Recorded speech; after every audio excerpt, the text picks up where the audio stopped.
Hello दोस्तों, स्वागत है आप सभी का हमारे YouTube channel unique GS academy में।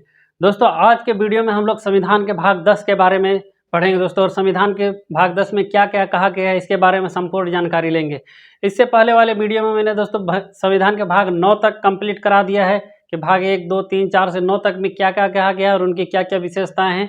अगर वो सब वीडियो आप लोग नहीं देखें दोस्तों, जो जा करके आप देखिए, ताकि आप लोग को भारत का संविधान बहुत आसानी से समझ में आएगा दोस्तों। ठीक है, तो आज के वीडियो में हम लोग संविधान के भाग 10 की चर्चा करेंगे दोस्तों। और भाग 10 में क्या कहा गया है दोस्तों, किसकी चर्चा है, तो इसमें अनुसूचित क्षेत्र और जनजातीय क्षेत्र के बारे में चर्चा है दोस्तों। कुछ कुछ ऐसे क्षेत्र हैं, कुछ कुछ ऐसे एरिया हैं जिसको अनुसूचित रखा गया है। ठीक है, क्योंकि उस एरिया में, उस क्षेत्र में जो रहने वाले लोग हैं दोस्तों, वो सब की संस्कृति, वो सब की परिस्थिति हम लोग से बिल्कुल अलग है। वो लोग अपने ही हिसाब से वो लोग रहते हैं दोस्तों। देखिए, और वो लोग सामाजिक, आर्थिक और राजनीतिक रूप से अत्यंत पिछड़े होते हैं। उन लोग को हम लोग के जो दोस्तों संस्कृति, हम लोग का जो जीने का तरीका है, वो सब से भिन्न है। उन लोग बिल्कुल ही अलग है।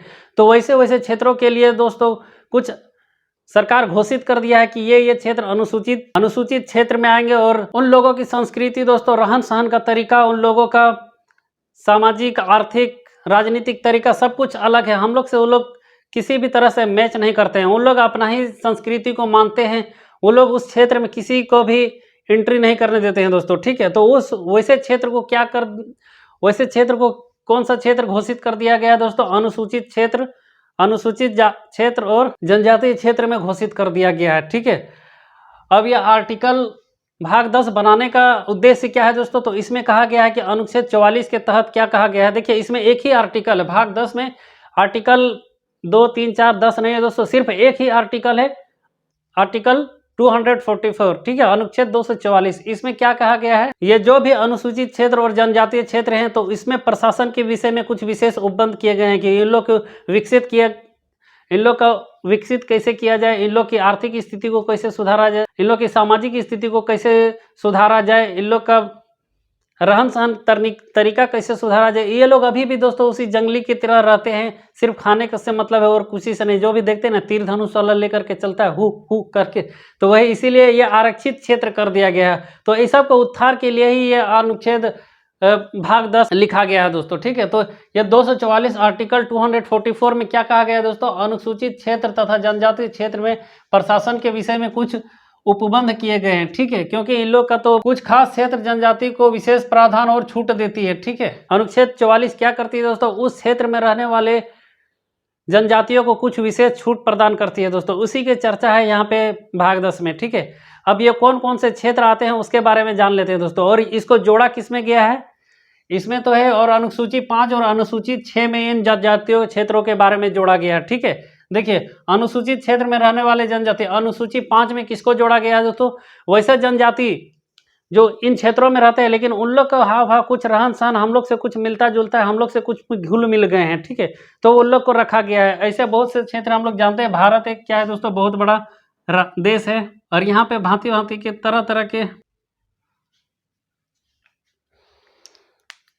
अनुसूची 5 में उन जनजातीय क्षेत्रों को रखा गया दोस्तों, उन जनजातीय लोगों को रखा गया जिनका रहन सहन हम लोग से बिल्कुल अलग है, लेकिन कुछ ना कुछ तरीके से हम लोग से थोड़ा बहुत वो सब घुल मिल गए हैं। वो सब उन लोग को अनुसूची 5 में रखा गया है। वैसे जनजातीय क्षेत्रों को, वैसे जनजातियों को जिनका रहन सहन हम लोग से अलग है, लेकिन कुछ स्थिति में हम लोग से घुल मिल गए हैं, हम लोग से थोड़ा बहुत उन लोग अटैच हो गए हैं, तो उन लोग को रखा गया है। ठीक है, शामिल किया गया जिनका रहन सहन आम, देखिए, अनुसूची 5 में अनुसूचित क्षेत्र में रहने वाले उन जनजातियों को रखा गया है दोस्तों, शामिल किया गया है जिनका रहन सहन आम लोगों से अलग हो और किसी न किसी तरीके से हम लोग से घुल मिल गए हैं। ठीक है, ऐसे बहुत से राज्य हैं जहाँ पे कुछ कुछ एरिया को दोस्तों, कुछ कुछ क्षेत्रों को अनुसूचित क्षेत्र घोषित कर दिया गया है। तो वो कौन कौन से राज्य हैं दोस्तों, हिमाचल प्रदेश, राजस्थान, गुजरात, महाराष्ट्र, आंध्र प्रदेश, तेलंगाना, उड़ीसा, छत्तीसगढ़, मध्य प्रदेश और झारखंड। देखिए, ऐसे में बहुत ज़्यादा जनजातीय लोग पाए जाते हैं, जो जनजाति पाए जाते हैं, लेकिन ये सब भी पढ़ते लिखते हैं, अपने समाज को उद्धार कर रहे हैं किसी तरह से। ठीक है, ये लोग को समझ में आ गया कि कैसे हम लोग अपने समाज को विस्तृत कर सकते हैं। तो इसी लोग को बढ़ावा देने के लिए दोस्तों, इन्हीं सबको विकसित करने के लिए कुछ कुछ ऐसे उपबंध, कुछ कुछ कानून बनाए गए दोस्तों, ताकि इन लोग का भी सामाजिक रूप से इन लोग को विस्तृत किया जा सके और तैयार किया जा सके कि समाज में घुल मिल के कैसे रह सकते हैं। ठीक है, तो कौन कौन से क्षेत्र आते हैं दोस्तों, देखिए यहाँ पे हिमाचल प्रदेश है, हिमाचल प्रदेश का एरिया हो गया, राजस्थान, गुजरात, महाराष्ट्र, आंध्र प्रदेश, तेलंगाना, उड़ीसा, छत्तीसगढ़ और मध्य प्रदेश और यहाँ पे झारखंड। मतलब ऐसे 10 राज्य हैं दोस्तों। इसमें कितने राज्य आते हैं? 10 राज्य आते हैं। ठीक है, 10 राज्य के ऐसे जनजातीय क्षेत्रों को रखा गया है। और अनुसूची 6 में किसको रखा गया है दोस्तों? ऐसे जनजातियों को रखा गया है जो हम लोग से बिल्कुल ही कटे हुए हैं, हम लोग के समाज से उन लोग को कोई लेना देना नहीं है। ठीक है, वो लोग अपना ही संस्कृति पालन करते हैं दोस्तों, अपना ही सब कुछ से उन लोग का तरीका, अपना ही तरीका से वो लोग अपने एरिया में किसी को घुसने भी नहीं देते दोस्तों। अगर घुसिएगा भी तो वो लोग तीर धनुष लेकर के मारने के लिए आ जाता है, कि वो लोग सोचता है कि हम लोग का अपना ही क्षेत्र रहे, हम लोग इसी में अपना रहें। ठीक है, किसी को उसमें अपनी संस्कृति में, अपनी सामाजिक स्थिति में किसी को भी उन लोग घुसने नहीं देते हैं। ठीक है, तो देखिए जनजातीय क्षेत्र में, वैसे जनजातीय क्षेत्र में रहने वाले उन जनजातियों को जोड़ा गया जो पूरी तरह से दुनिया से कटे हुए हैं।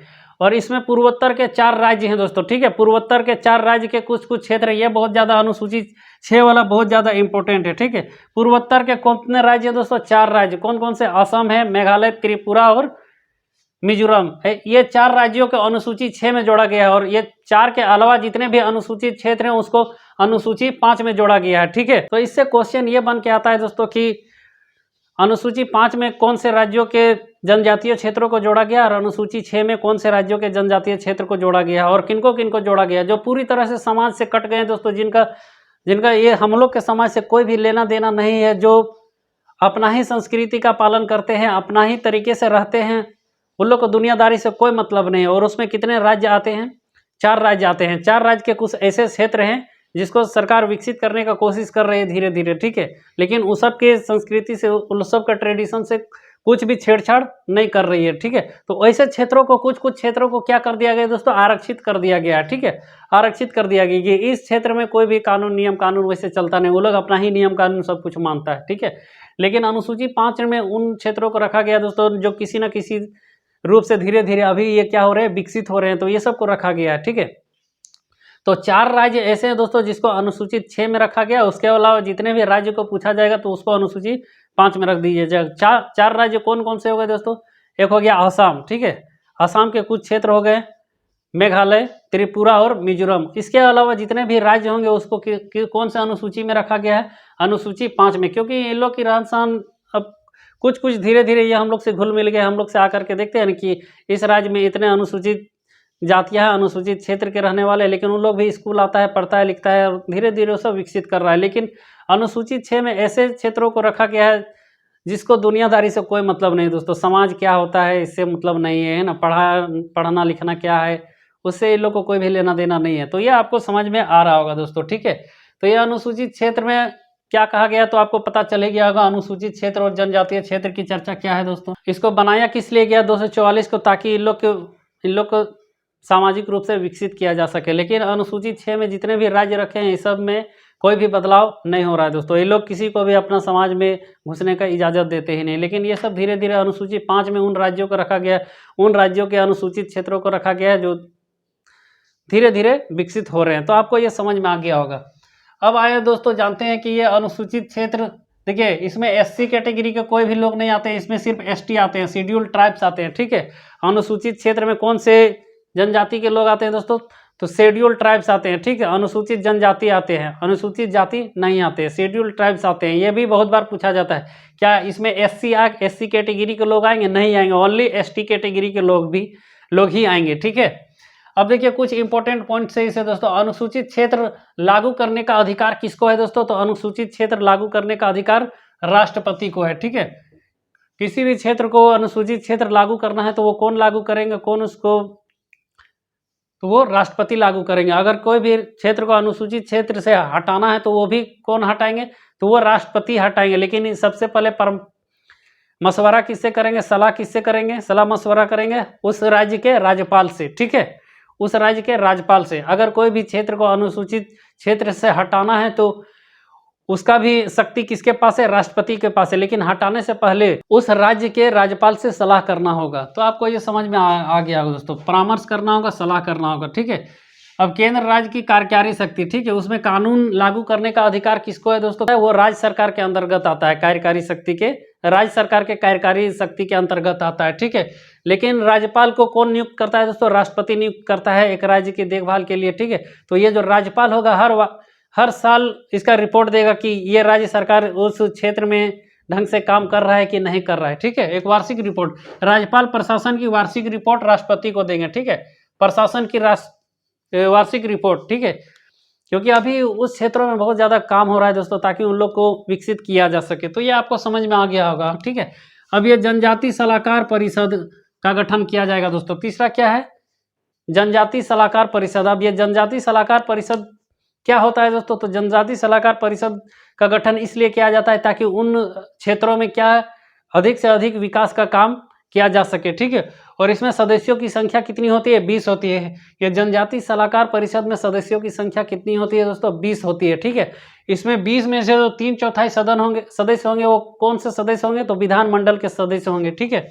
अब अगर पूछिएगा आपकी विधानमंडल क्या होता है, विधानसभा क्या होता है, विधान परिषद क्या होता है, संसद क्या होता है, तो दोस्तों इस सब के बारे में मैं वीडियो पहले ही बना चुका हूं सब कुछ के बारे में, ठीक है। तो विधानमंडल के सदस्यों की संख्या कितनी होनी चाहिए? 3/4, मतलब 20 सदस्य में से 15 सदस्य ऐसे होने चाहिए दोस्तों जो किसके सदस्य होंगे? विधानमंडल के सदस्य होंगे, ठीक है।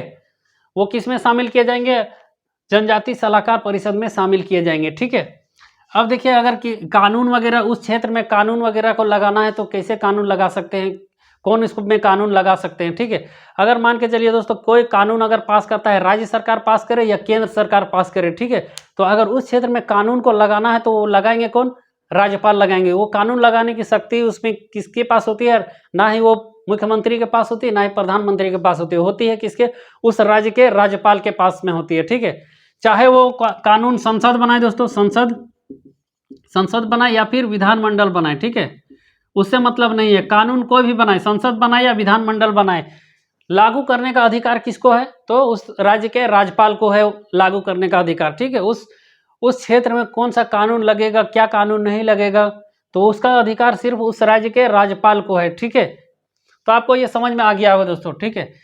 अगर ये कानून संसद कोई कानून पारित कर दिया या कोई विधानमंडल कोई संसद पारित कर दिया, कोई कानून पारित कर दिया, ठीक है, और अगर इसमें किसी परिवर्तन की आवश्यकता है, कोई चेंज करने की आवश्यकता है, तो राज्यपाल उसमें चेंज करके भी उसको लागू कर सकते हैं। तो ये आपको समझ में आ गया होगा दोस्तों, ठीक है। ये कानून जो भी लागू हुआ है फिर उसको अगर चाहे तो हटा भी सकते हैं, और हटाने का भी अधिकार किसको है? कानून को हटाने का अधिकार उस राज्य के राज्यपाल को है, ठीक है। तो वो किससे सलाह लेंगे? अगर किसी भी कानून को हटाना है तो ये जितने भी जनजाति सदस्य, ये जो सलाहकार परिषद के सदस्य हैं दोस्तों, ठीक है, सलाहकार, जो भी सलाहकार परिषद के सदस्य होंगे उनके वो समर्थन से क्या करेंगे? वहां का कानून हटा देंगे, ठीक है। तो ये थी दोस्तों भाग 10 में चर्चा। इसमें किसकी चर्चा है? अनुसूचित क्षेत्र और जनजातीय क्षेत्र की चर्चा है। इसकी चर्चा किसमें? आर्टिकल 244 244 में है। इसमें क्या कहा गया है दोस्तों? जो भी अनुसूचित क्षेत्र होंगे और जनजातीय क्षेत्र होंगे उसमें प्रशासन के कुछ उपबंध किए गए हैं कि उनमें किस तरह से प्रशासन चलाया जाए, उसमें राजनीतिक प्रशासन कैसे चलाया जा सकता है, क्योंकि ये सब तो अत्यंत पिछड़े हैं, किसी की सुनेंगे नहीं, कुछ भी नहीं करेंगे, है ना। लेकिन फिर भी सरकार की ये दायित्व होती है कि उन लोग को विकसित किया जाए, अधिक से अधिक विकसित किया जाए, ठीक है। तो ये जनजातीय क्षेत्रों को कौन कौन से अनुसूची में जोड़ा गया दोस्तों? अनुसूची को शेड्यूल्ड बोला जाता है, ठीक है। इसके लिए भी मैंने एक वीडियो बना दिया है कि भारत में कितने कुल अनुसूचियाँ हैं। तो अनुसूची 5 और 6 में जोड़ा गया है। 5 में कौन कौन से क्षेत्रों को जोड़ा गया है दोस्तों? उन क्षेत्रों को जोड़ा गया है, उन क्षेत्रों के जनजातियों को जोड़ा गया है जिनका रहन सहन हम लोग से भिन्न हो, लेकिन कुछ ना कुछ तरीके से हम लोग से वो सम्मिलित हैं, हम लोग से घुल मिल रहे हैं, ठीक है। और 6वीं अनुसूची में कौन से क्षेत्रों को जोड़ा गया? उन क्षेत्रों के जनजातियों को जोड़ा गया जो हम लोग से बिल्कुल अलग है, हम लोग के समाज से बिल्कुल अलग है, हम लोग से उसको कोई भी मतलब नहीं है दोस्तों, ठीक है। हम लोग से बिल्कुल कटे हुए हैं। और ऐसे कितने राज्य हैं? तो ऐसे 4 राज्य हैं। कौन कौन से राज्य? ये राज्य वाला हमेशा पूछता है दोस्तों। देखिए, सबसे पहले असम, उसके बाद मेघालय, मिजोरम, त्रिपुरा, ये 4 राज्य हमेशा आप याद रखिए दोस्तों, ठीक है। पूर्वोत्तर के 4 राज्य है ना, यहाँ के 4 राज्य याद रख लीजिए आप, ठीक है। असम, मेघालय, त्रिपुरा और मिजोरम, ठीक है। ये बहुत बार क्वेश्चन पूछा जाता है कि दोस्तों निम्न में से अनुसूची 6 में कौन सा राज्य आता है, ठीक है, और यही चारों में से कोई ऑप्शन रहेगा। इसके अलावा अगर पूछा जाएगा अनुसूची 5 में तो कौन कौन से राज्य आते हैं दोस्तों, तो सीक्वेंस में आप याद करते हुए चलिए, ठीक है। अगर भारत का वीडियो नहीं देखे दोस्तों, मेरा नक्शा वाला वीडियो नहीं देखें कि भारत में कितने राज्य हैं, तो आप उसको देख सकते हैं ताकि आप लोग को आसानी से समझ में आ जाएगा। देखिए सबसे पहले हिमाचल प्रदेश, हिमाचल प्रदेश के बाद राजस्थान, अनुसूची 5 बता रहे हैं दोस्तों। अनुसूची 5 में कितने राज्य आते हैं, 10 राज्य आते हैं। कौन कौन से, हिमाचल प्रदेश, उसके नीचे राजस्थान, राजस्थान के जस्ट बाद गुजरात, गुजरात के बाद महाराष्ट्र, ठीक है। उसके बाद 2 राज्य आते हैं दोस्तों, आंध्र प्रदेश और तेलंगाना। ये दोनों एक दूसरे से टूट करके अलग हुए, आंध्र प्रदेश तेलंगाना हो गया। उसके बाद उड़ीसा, मध्य प्रदेश और छत्तीसगढ़, ये दोनों भी टूट करके अलग हुए, और एक झारखंड। तो ये आपको समझ में आ गया होगा। आप इसका एक स्क्रीनशॉट ले लीजिए दोस्तों। आई होप दोस्तों आप लोगों ने स्क्रीनशॉट ले लिया होगा और ये भाग 10 आपको आसानी से समझ में आ गया होगा। Thank you.